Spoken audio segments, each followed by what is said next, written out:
সেদিন সকালবেলায় ঘুম থেকে উঠেই দেখি বৃষ্টি হয়ে যাচ্ছে অনবরত, থামাথামি কোনো ব্যাপার নেই। তা আমি স্নান টান সেরে রেডি হয়ে যাচ্ছি পড়াতে। তা পড়াতে যাওয়ার আগে একবার মল্লিক মাঠ হয়ে গেলাম, যে মল্লিক মাঠে যে পরিমাণে জল জমে তা দেখি কেমন জল জমেছে। তা তা দেখলাম তেমন কোনো জল জমেনি। আর মাঠে গিয়ে দেখি তো কেউ নেই, অনেকে হাঁটে ব্যায়াম ট্যাম করে, দেখলাম কেউ নেই। তা আছে হচ্ছে এনারা। তা আমাকে দেখে এমন করে আসছে, আমি তো ভয়ে ছুটে দৌড়ে চলে গেলাম, যদি আমাকে গুতিয়ে দেয়। আর আমি জানি না, আমার খুব ভয় লাগে গরু, বিশেষ করে এই সিঙ্গালা গরু। মাঠ থেকে তারপর চলে গেলাম আয়ানকে পড়াতে, তখন বাদে সকাল 7টা। আর তোমরা যারা আমার আগে ভিডিও দেখেছো তারা তো জানোই যে আগাগোড়াই আমি সকাল 7টার সময় আয়ানকেই পড়াই। আর আয়ানকে পড়াতে যাওয়ার আগে যা হয়েছিল আমার, সে আর বলার না। এটা হচ্ছে আমার আয়ানের স্টুডেন্টের জুতো। তা আমার যাওয়ার সময় যেতে গিয়ে জুতোটা ছিঁড়ে যায়।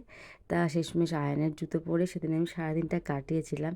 মোটামুটি সকাল থেকে সারাদিনটা ওর জুতো পরেই কাটিয়েছি। তা দেখো, আমার স্টুডেন্টের জুতো আমার পায়ে হয়ে যাচ্ছে। তা আমার পা এতটাই মানে ছোট। তা যাই হোক, তারপর আয়ানকে পড়িয়ে চলে গেছিলাম ঋষিকে পড়াতে। তা ঋষি এই যে বাংলা লিখছে।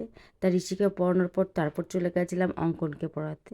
তা অঙ্কনকে পড়িয়ে টড়িয়ে তারপর ইচ্ছা করছিল না আর পড়াতে, আর খুবই বৃষ্টি পড়ছিল।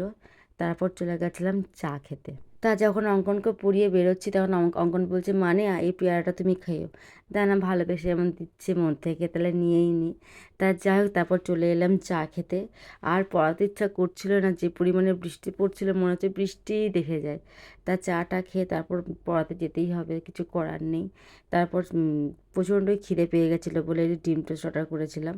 তা ডিম টোস্ট চা খেয়ে তারপর দেখলাম বেশ ভালো পরিমাণে রোদ উঠে গেছে, আর মনে হচ্ছে বৃষ্টি হবেই না। কি সুন্দর পরিবেশটা, নীল আকাশ, সাদা মেঘ, মানে অসাধারণ লাগছিল। তাই এরকম ভিডিও করে নিলাম। তা এরকম সুন্দর পরিবেশ দেখতে দেখতে চলে এলাম এবার হচ্ছে আনামকে পড়াতে।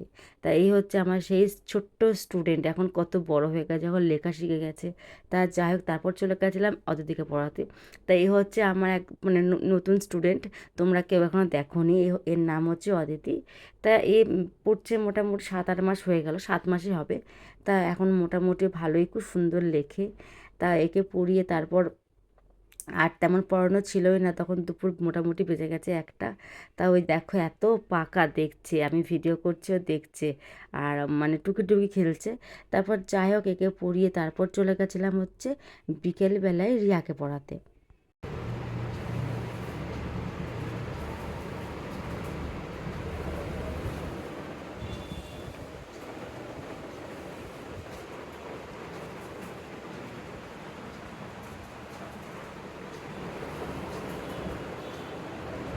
আর রিয়াকে তো পড়াতে গেছিলাম বিকেলবেলায়, তারপর চলে এলাম সন্ধ্যাবেলায় আদিত্যকে পড়াতে। তা আমি এরকম পড়ানোর ভিডিও প্রায় 1 বছর পর দিলাম, দেওয়াই হয় না। তো এই যে একে পড়িয়ে তারপর চলে গেছিলাম হচ্ছে হ্যালোতে চা খেতে। তা হ্যালোতে চা খেতে গিয়ে তোমরা খেয়াল করবে যে আমি সেই আয়নের জুতোটা তখনও পরেছিলাম।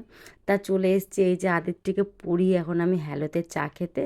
তা এই যে চাটা খেয়ে, তা খেয়াল করছো জুতোটা কিন্তু আমি এখনও পরে আছি। তা সেদিন মোটামুটি আয়নের জুতো পরেই কাটিয়েছিলাম। তো এই ভিডিওটা এখানে শেষ করছি, আবার দেখাবে তোমাদের এর অন্য কোনো ভিডিওতে। আর তোমাদের ভিডিওটা কেমন লেগেছে অবশ্যই কমেন্ট করো, কমেন্ট করতে কিন্তু ভুলো না।